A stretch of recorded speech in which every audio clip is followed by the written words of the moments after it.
I'm Jon Sicotte, executive editor of the Brewer Magazine. Welcome to another edition of the Brewer Magazine podcast. You know, there's always new ways to connect with others in the industry, and that means outside of, going to CBC or your state guild meetings, and especially right here, this camera, talking into a computer or a phone.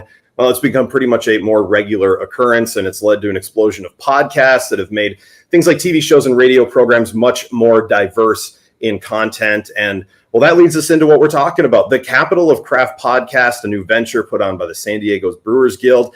It's hosted by the Brewers Guild executive director Erik Fowler, along with Jeff Fox of Beer Media Company. And it's a new podcast that came out this year. It's been created not just for those in the industry, although it does focus on a lot of that. It does give a front row seat to all things San Diego beer. The first season of Capital of Craft is actually wrapping up tomorrow, June 26th, with its 12th episode. It's going to be called Brewery Profitability in 2024. And we here at Brewer Magazine welcome in Erik. And Erik, how are things going for you? Thanks for joining us. Awesome. Thanks for having me. Things are great over here. San Diego beer is still killing it as it's been for the last couple decades. But, some of the challenges that the industry is facing these days tends to be a little bit different. Yeah, absolutely.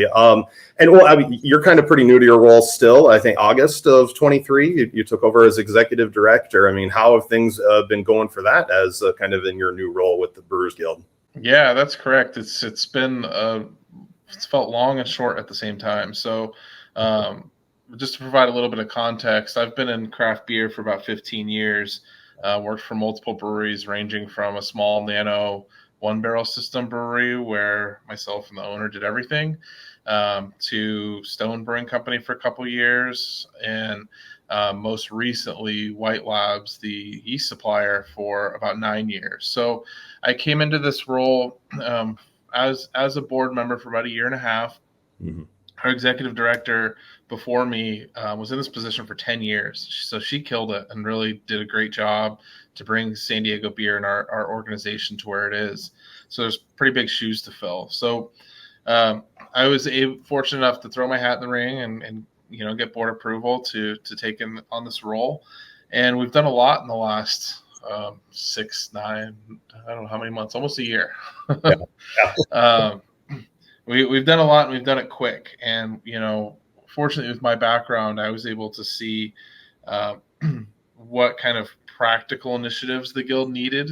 A lot of the things that the organizations that I helped lead faced were very similar to what a lot of breweries were facing. And so what we've tried to do with our Guild is really refocus inward. So everybody knows San Diego has got some of the best breweries in the world. And what we need to do is figure out the best way to support those breweries. So we've used 2024 as a way to look inward at our community, at the breweries that we're actually make up our Guild, and see what they kind of need in forms of content, support, whether they need us to connect the dots on getting them in front of the right affiliate members and vendors. And so we've done a lot of work in a very short period of time. Yeah, absolutely. And it seems, it becomes one of these things where, like you said, getting people in front of different people. One of the ways to be able to do it is to create a podcast. Give me the history of Capital Craft and, kind of how it started and why you got involved in it. Yeah, we've been toying about a podcast for a couple of years. So our marketing agency, which you mentioned as a co-host of the show, also produces a lot of podcasts. So the ability to make a podcast was very easy for us, but it was a matter of intention, right? Were we going to put something out there that benefited our members? And what was the goal of it? So we started working backwards. We defined a goal. What was the goal of the podcast? Was to take content that we were producing monthly in person and try to make it more accessible and evergreen. And there is a death. There's death by content these days, and there's so much good information out there, and so many ways to get it.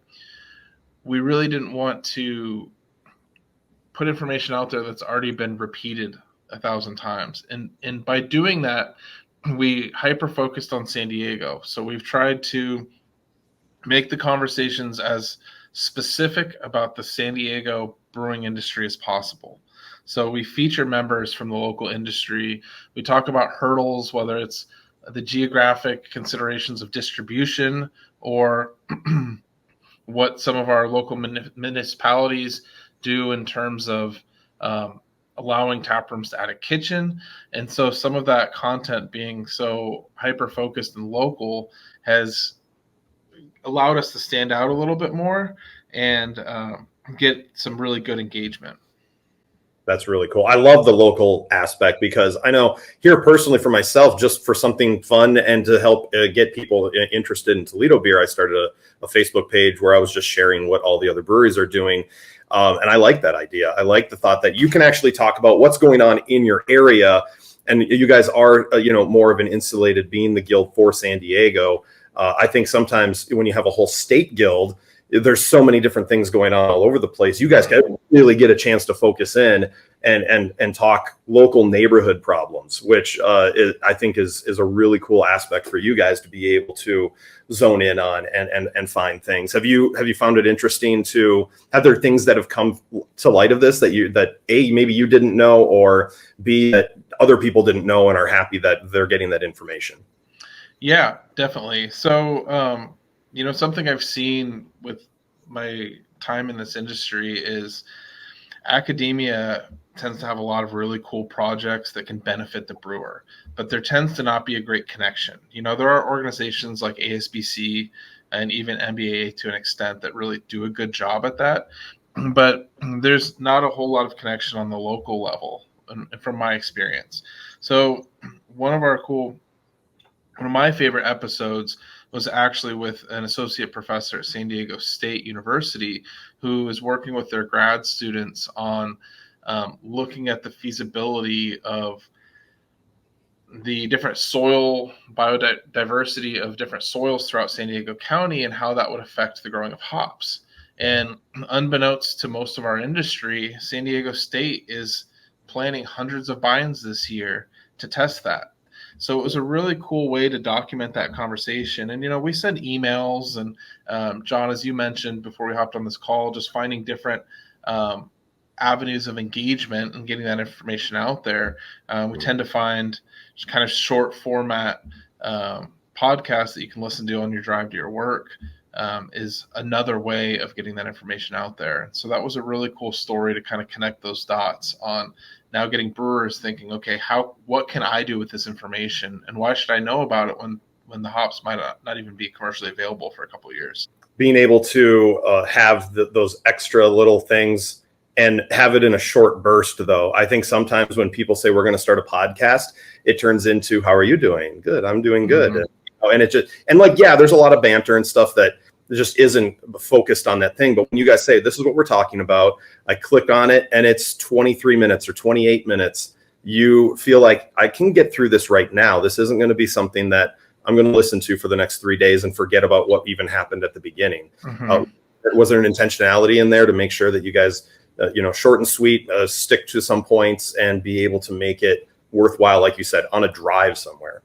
Yeah, 100%. So digestibility was a big part of it. Before we record each episode, when we send the pre-show notes to the guests, it'll say we try to keep this to 20 minutes, and we always know we go over by a couple minutes, but it really gets people in the right headspace of being really focused and concise on what messaging they're trying to get out there. And so I've received comments on how people appreciate that it's accessible in that way, and not just myself and co-host rambling for an hour and a half, as much as fun as those are. Those are the after parties when you guys have the talks and the beers after, right? That's how that goes. Yeah. And as I mentioned, we're very fortunate that quality was a big part of it. We're fortunate to record in a very professional studio, and the audio and the visuals behind it, look very succinct and presented in a really good way. So we're pretty proud of that as well.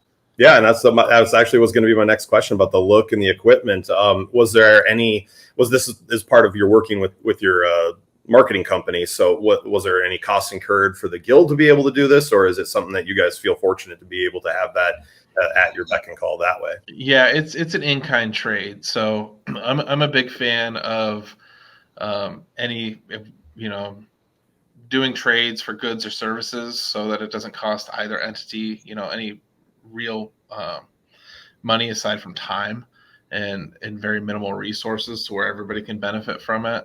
And, maybe it's not like that forever, but it's a really good relationship right now that allows us to come in, the studios up in North County, San Diego, sometimes coordinating guests can be a little difficult, but we come in, they're set up. We have 5 minutes to kind of greet the guests. We sit down, we record for 25 minutes. And a lot of times we'll do them back to back. So we'll have, 3 guests in one day. And something that's been good, but a struggle is we started recording these. We released in January. We started recording these in, I think, early November. And we're always about 2 months ahead on our release schedule. So we bank enough content that we don't have to worry about, well, damn, this episode's coming out next week. We don't have anything. Who should we get? We're able to arrange it to be somewhat relevant. The difficulty of that is it has made timeliness a little bit of a factor. So if we have special events, we try to be better at recording promos that we can kind of plug in as a commercial or record in another recording session. But it's helped, as a one-person organization with a volunteer board. It's helped me give me some buffer to, not worry about having to record every week, or it's not as taxing. So we'll go in, we'll record, 2-4 episodes in a week, and then we'll kind of sit back for a month and see what else comes across our desk. Yeah, that's nice too. Because I was going to ask, like, did you go in saying this, we're going to do 12, or is there going to be more? Are you starting a second season? Like, how's the planning going for that first season, and why you guys wanted to do it? And again, not overtax yourself either. Mm-hmm. Yeah. We committed to a year. I think that's really what it takes to see if there's any traction. Podcasts and webcasts have. So with White Labs, I managed our education department. And so we did a lot of in-person workshops over the years. We would do maybe every 2 months an in-person workshop that was, 1 to 3 days, very involved, very hands-on. But we were an international company. So when COVID hit, we were very used to having Zoom calls and not everybody in the same room. Mm-hmm. So we were able to pivot to webcasts extremely quick. I want to say within that first month, we had probably our first one. Not only scheduled, but executed. And we were seeing 1,000 people calling in for those. Like it was crazy successful. But what we saw is those first 3 to 6 months, everyone started catching up and doing the same thing. And the numbers of attendance just dropped. And the amount of people that were fatigued by sitting on webcasts was, it was a lot different 6 months into COVID than it was right out the gate. But consistency was still really key. So what I realized and what I experienced there was, in this podcast is never going to be 3,000 listeners every week, but, it might be 300, which is about what we're seeing. But those 300, I probably know by name, or somebody in our industry knows. And that's really what I've experienced is, going to local industry events or beer events and having people pull me aside. Most recently, there was somebody who said, I haven't seen you in 6 months. How's everything been? And they said, actually, I've listened to every one of your episodes. I feel like I still talk to you all the time. And that was a really cool experience to see, okay, people are appreciating this and there's a face behind it. And the value for that, I think it's far more valuable than just casual people that kind of scroll through for our purpose, at least. Yeah. Well, and for you being a guild president, or executive director, mm-hmm. that is key. You get people that maybe don't get a chance to have that one-on-one time with you, still feel like they know you. And like, you don't have to go and press flesh everywhere all the time, be talking mm-hmm. because I know it's a difficult job. You're rallying people all the time, for a specific cause, and this is another way that you can kind of be there when you're not there. I mean, were you very much on board to want to do this? Yeah, and I think that's a good way of saying it. We had so much change in our organization in 2023 that it lent a lot of transparency to that change, right? It allowed people, I've visited most of our members. If I haven't, somebody on our board has. We made a really big effort over the last 10 months to visit each brewery, and we have these brewery member tin tackers, drop them off, take a picture with them, and just be very accountable. And I think when you're there, it qualms a lot of hesitancy people might have on what are they doing. What I've quickly learned is our guild is a lot of our members have very emotional relationships with our organization. I tend to be a little bit more business oriented and focused, but there's a lot of pride in the San Diego Brewers Guild, and people want to see it succeed, and they want to see us on the forefront, and they want to see us vocal. And this has been another way of reminding our members that we're still here, that we're working on things, that we're, considering. We had an episode come out pretty recently with the leads of the San Diego chapter of Pink Boots. And, it's one of those things that we have great relationship with Pink Boots and organizations like that. But a lot of members in brewing industry might not know that, right? Because they don't see it. Even though we're having those conversations, we're emailing all the time. We're trying to support each other. So it's really cool to kind of document that and say, look, this is one other thing that we're working on. And it might seem inconsequential or something that you might not see as often as we are working on it, but here it is. Awesome. And I guess I kind of talked about this before, and you kind of brought it up, but topics were important, or people were important when it came to developing what you wanted to talk about. And if you then, fill in the gap with the person to talk about the topic, or you knew you wanted to talk to so-and-so, and this would be a good topic to talk about. How did you develop all those? We're still figuring that out a little bit, because there's so many different subtopics you could talk about within, the business of craft beer, and all of the rabbit holes you could go down. If we were just to talk about technical brewing, we could, spend a whole season on that. And so it's hard to jump around. But what we did was we did try to identify the main types of employees that we wanted to produce content for. So we really looked at, okay, we want production, we want marketing, we want taproom staff, we want HR admin. And then we would try to develop and bring in guests that kind of fill that need. But it's been a very mix up to this point. Some of it is, great context that we have that we know are well-spoken and have really interesting information to send out. And other ones have been a little bit more specific and targeted. Sure. And how's the response been? I mean, it seems like people have been happy for it. And like you said, you can't really look at analytics without understanding who the analytics are for, because, you'd be like, oh, well, we've only had 300 people, but that's great, because that's probably 299 of them minus the one bot from Russia that is, watching this for you guys. So I bet you feel like, okay, we are impacting where we need to impact, but how has that response been? Yeah, and it's been slow to grow. It takes people time to get in the habit of throwing it in the rotation. And as doing a podcast yourself, every time you get a new listener, you have a whole backlog. So each episode continues to grow that audience, and then they look backwards. And if you just have one or two, the numbers and the engagement's not great. But if somebody joins a brewery that's a member tomorrow and they say, oh, this is really cool, I didn't know they had this, and all of a sudden there's 12 episodes they can go listen to, it kind of snowballs in that.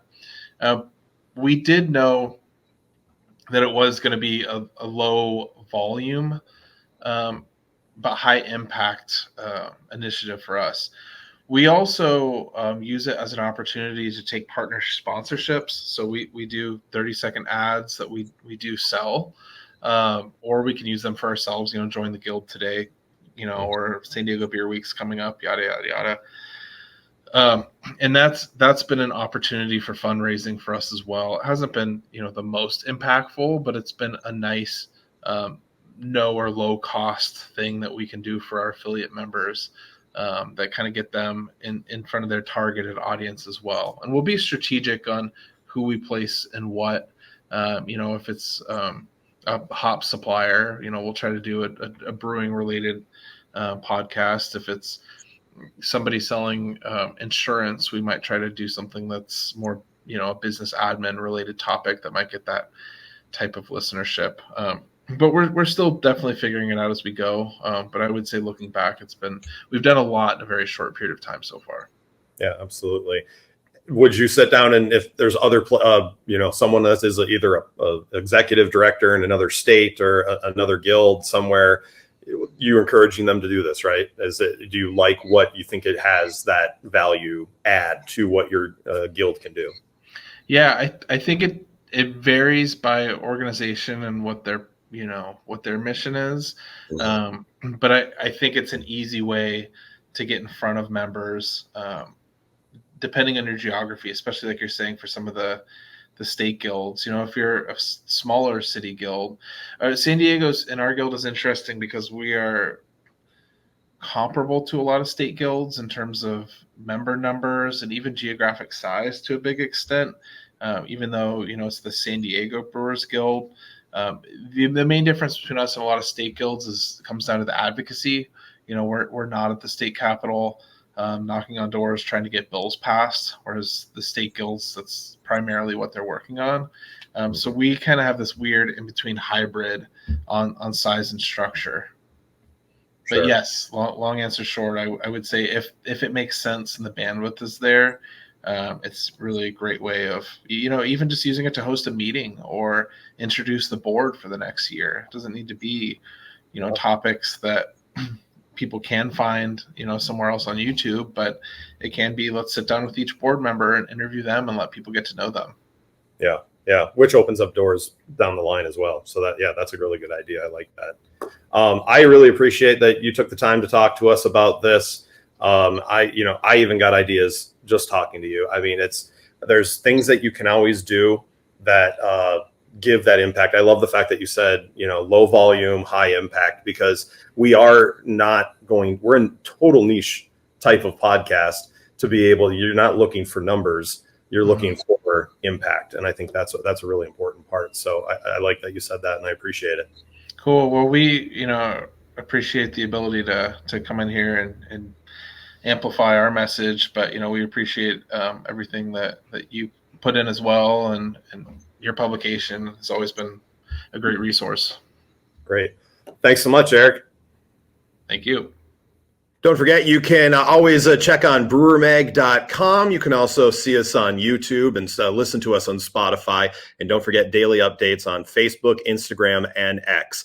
I'm Executive Editor Jon Sicotte for brewermagazine.com.